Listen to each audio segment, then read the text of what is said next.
Alright,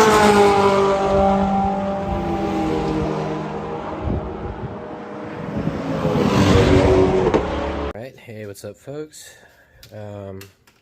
Shout out to some folks that gave me some love over other communication channels by the channel.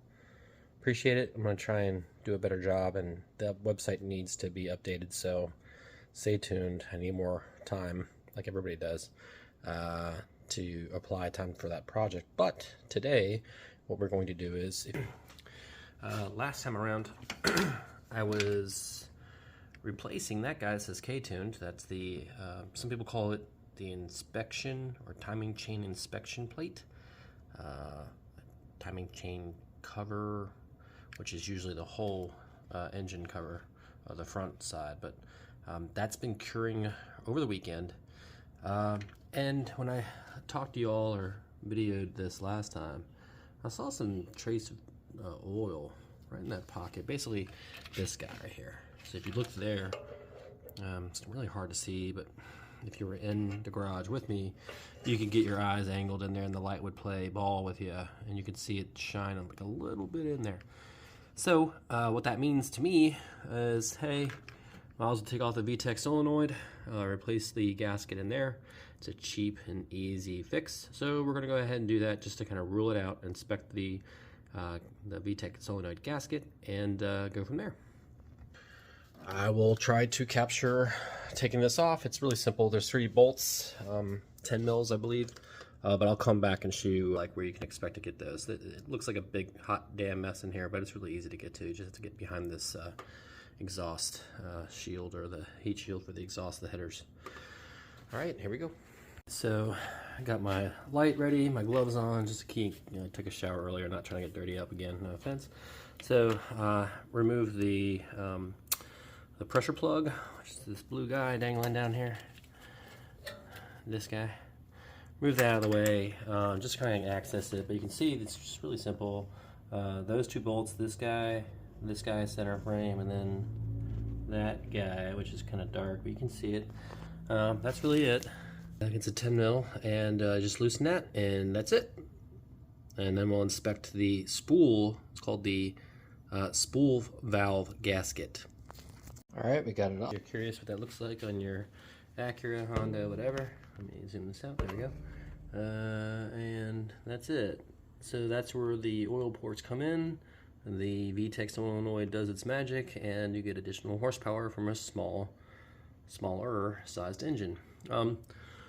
Here's the old spool valve. You can see there's a little piece of something in that metal mesh. Nothing I think is of great concern. But what's interesting is one of these bolts that was holding the solenoid in there. Let's see which one it is. Not that one. I think it's this one that fell over on accident.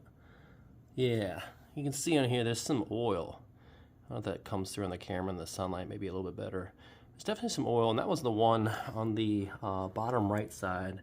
So right there, how you have a triangle facing the firewall, it's the bottom right one, not the top right, but bottom right. Had some oil on it. Not a lot, not on the threads, which they say is if you have it on the threads, then it's definitely a sign. But I don't think this was causing any leak. If anything, maybe it was on there pretty tight, so I don't think it was installed incorrectly. But hey, it's just another thing to rule out. So I'm going to clean it up, put the newer gasket on, which is already on the solenoid, and then attach it to the block, and then we're good to go. And makes you want to call out some Blue 242, 242, say it high. Yep, we're going to put 242 on the VTEC solenoid bolts. I didn't see any on there before. They were torqued in there pretty good, but we're going to make sure that these don't vibrate loose, because we know that the K vibrates quite a bit. Well, I buttoned the car back up, turned it on, started cycling the throttle body to get it hotter, and I think the oil leak is actually coming from the oil cooler, the Mocal. I forgot how many rows it is, but the Mocal unit. You can see, I'll try and go through this leaking right there at the bottom, like a sieve. I mean, you can see it dropping right there.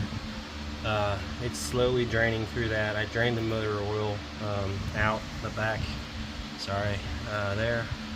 So I'm gonna reach out and see what kind of warranty they have.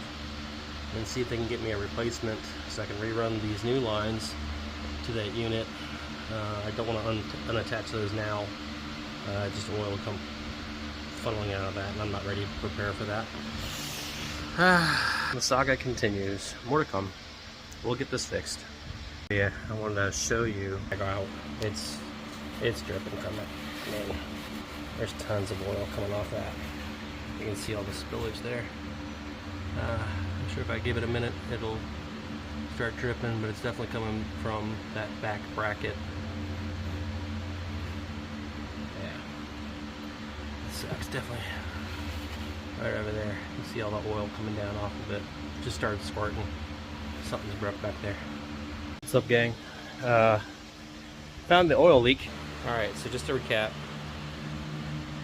new tension recover, new AM lines, seated the sandwich adapter, oil filter, also went into the VTEC solenoid, updated the gasket, the gasket in there.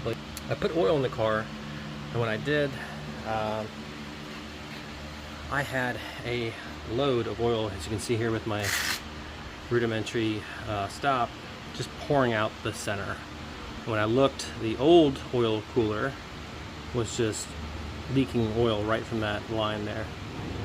So I reached out to my supplier, thanks to British American Transfer. Shipped me out a replacement part. That's in. I'm gonna put the oil in it, and let's see what happens with that. Just closing it up. It was really hot yesterday, so I was able to run the car. Got the motor up to operating temperature, 3 bars on your S2000s, just happy medium hoppy. And so once it made its nominal temperature, I increasing the throttle like 30%, not revving the neck out of it, just revving it a little bit to get the oil to circulate, to get the thermostatic sandwich plate adapter to be activated, such that then the oil goes through, actually goes through the oil cooler, and then that way I can validate the new oil cooler is good to go. I did that. There were no leaks. I buttoned it up all yesterday. Even ran it without the front bumper on and all the fairing splash shield. There we go. And everything was fine. The fans ran pretty long, which made me think that I might have a bubble in the coolant, but probably gonna, as I bring the car down, just probably burp it just to make sure everything is cool. But other than that, it's not leaking, and thanks to BAT, or British American Transfer, for shipping out the newer unit so I could plug it back in and get this thing going. Yeah, thanks. And we'll talk about the cooler and burping it next time when I talk to y'all. Till then.